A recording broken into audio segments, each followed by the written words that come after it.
Hello and welcome to my channel. This is Game Week 21 predictions. Last week I got 4 points, taking me to a total of 98 points. This week we're going to kick off with West Ham versus Forest. So West Ham, they lost 3-0 to Wolves. Nuno is definitely going to get sacked. We'll talk about another manager that just got sacked. I thought Nuno was going to be the next one, but I guess I was wrong. That defense was shocking. Very, very bad. I did not know Todibo, who I think is awful, was going to make this much of a difference. And last thing on West Ham, Bowen, leave now while you can. It's January, go. As for Forest, they went against Villa, and I think they played a pretty good game, especially their counters. That was obviously going to be their tactic, right? They're a counter-attacking team. They got fast players, and it looked pretty good. Also, Alaena is back, so their backline is fully back now. I do want to say that at 2-1, they had a chance to come back, but Victor kind of threw the game. He came out too much for that third goal, and I think he ended up injuring himself in that same play. So bad game from him. For this matchup, I'm a back Forest. After what I just saw from West Ham, they're still going to be missing Todibo and Paqueta for this game. Forest are most likely going to have counters, right? They're away from home. It should be a Forest game here. I'm going to go for a 3-1 win to Forest. Next up, we have Crystal Palace versus Villa. Crystal Palace, in their game, they just, not even in that game, they're in recent form, they just haven't been looking great. They look tired. They don't have enough personnel for rotation. They did get Ben Johnson, but I don't think he's a quality player. I never really rated him. So they did end up losing that game like predicted. And also Lerma goes down for an injury, who was a backup to Richards. They're one of their center backs, right? So now they're going to have a backup to their backup, and they're still missing other players. It's just not looking good for them. As for Villa, in their game, very dominant performance. Held the ball majority of the time, had majority of the chances.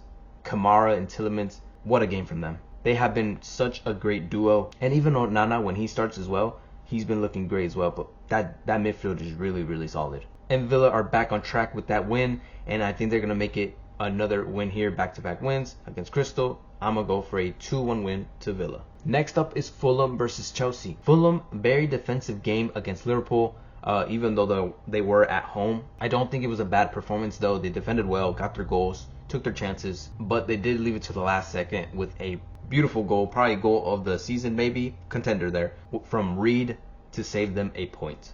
As for Chelsea, they took the 3 points away from us. We had it in the last second. Enzo gets his goal, makes it 1-1, and they take a point home. Great defense from them. Very, very good defense, considering they didn't have a lot of their starters. Cucurella wasn't there. Sanchez wasn't in goal. They had Achimpong. I don't know who he's in for. Badishil starting. Caicedo wasn't there. That defense was not their defense. That's not what they want to field. And still, they kept us at 1 goal. As for their attack, though, it's pretty bad, right? I've been saying that pretty much every week now. Now, for this matchup, when these two teams face at the Craven Cottage, Chelsea usually do win. They've won 4 of their last 5. But in recent forms, or in recent games, away games, Chelsea has been drawing. They drew against us. I'm pretty sure they drew the game before that one, a couple before those. And Fulham have drawn their last 2 games. There's a couple of draws going around in these two teams. And also considering that Chelsea's attack isn't great, right? They're not going to get many goals here, in my opinion. Maybe I'm crazy, because everything seems to be pushing or pointing to a Chelsea win, but I'm going to say a 1-1 draw. Next up is Brentford versus Sunderland. Brentford, in their game, scored 4 goals. Now, where was that team against Spurs when I predicted them to beat them 3-0 last game week? Thiago with a hat-trick.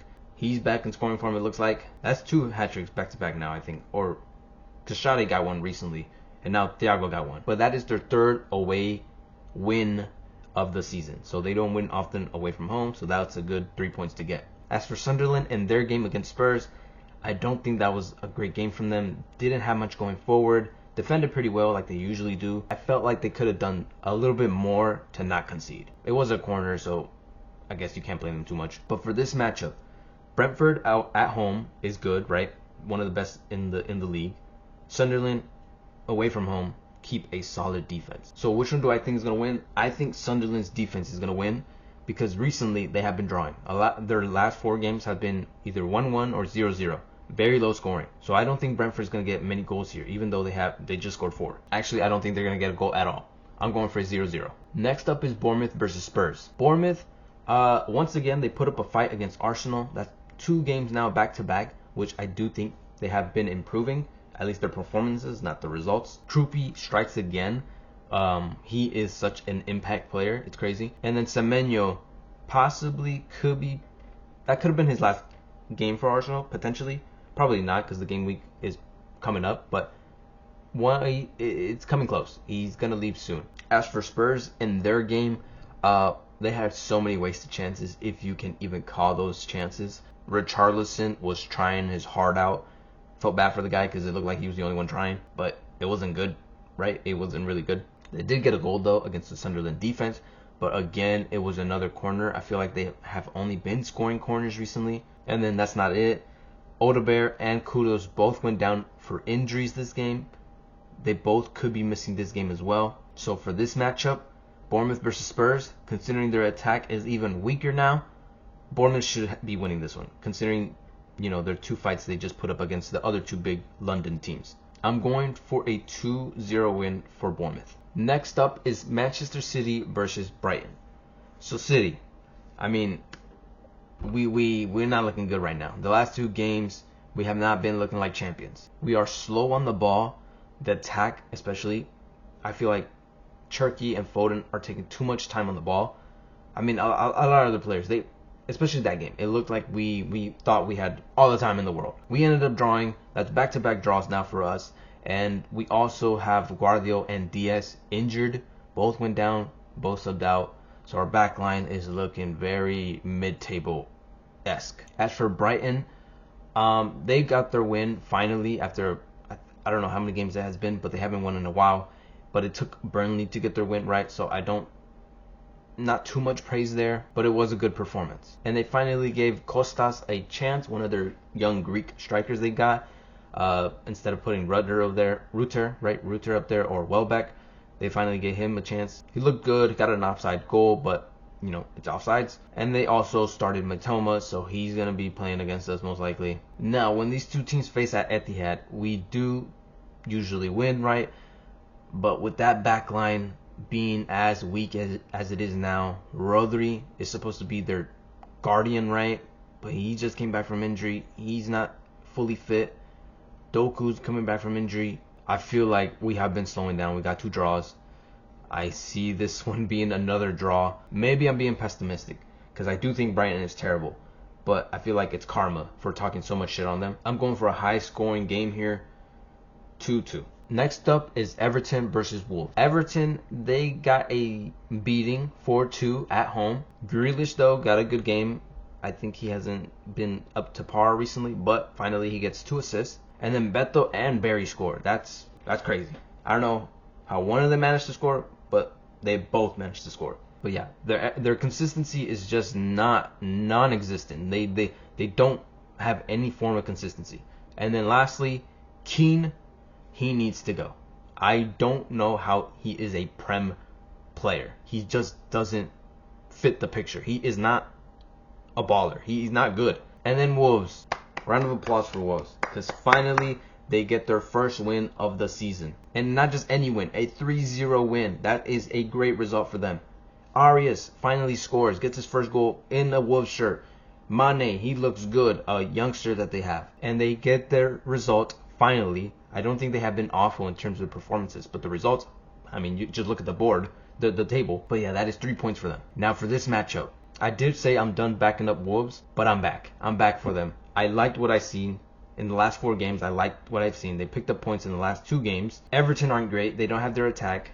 That defense isn't all too great. It's just mainly Pickford. I'm going for a Wolves win here. A 1-0 win to Wolves. Next up is Burnley versus United.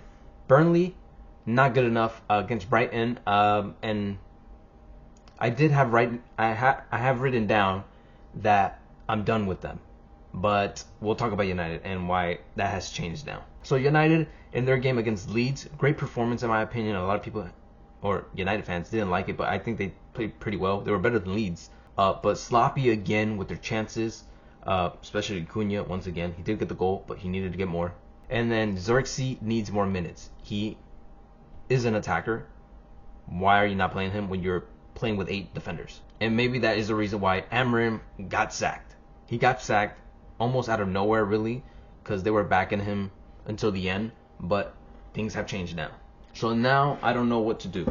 So there could be a new manager bounce, but Fletcher's coming in. Is Fletcher good? Who knows? Are the players going to be playing good now? Are they going to, act right now? Who knows? This is at Turf Moor as well, so it's leaning towards Burnley. And Burnley are a little bit better at home. Now it's tough to say that I back United because now of this whole mess.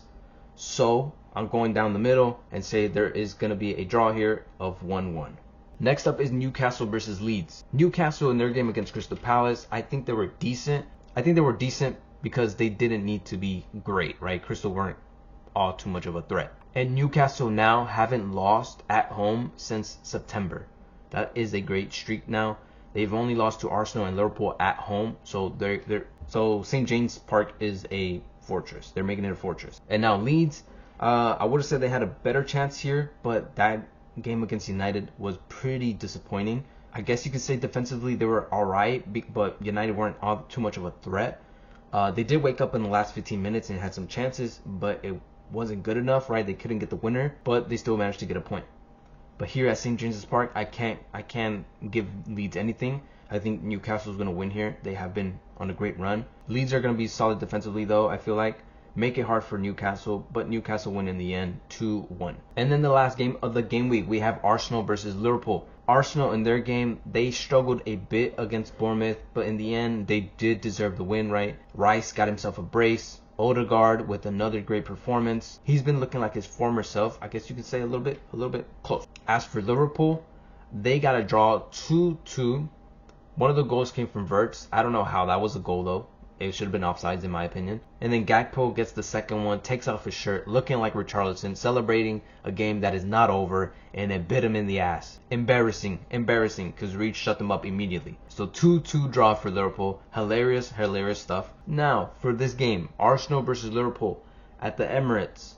Arsenal have been getting more of the points, right, recently. 2 wins and 1 draw in the recent games for Arsenal, so they pick a point each game, and I think it's going to be similar here. Liverpool are not, they're up and down, right? Their form is up and down, and then apparently, according to the predicted lineups, Ekitike could be missing this game, and if Ekitike is gone, they have no chance. And Arsenal don't really have anyone out at the moment. It looks like it's only Calafiori, it looks like. So, yeah, Arsenal's going to win here, in my opinion, at home. And a pretty good result for them as well. They've been scoring a couple goals recently. I'm going to go for a 3-1 win to Arsenal. So those are my predictions for game week 21. Tell me what you guys think in the comments. Leave a like, subscribe, and peace.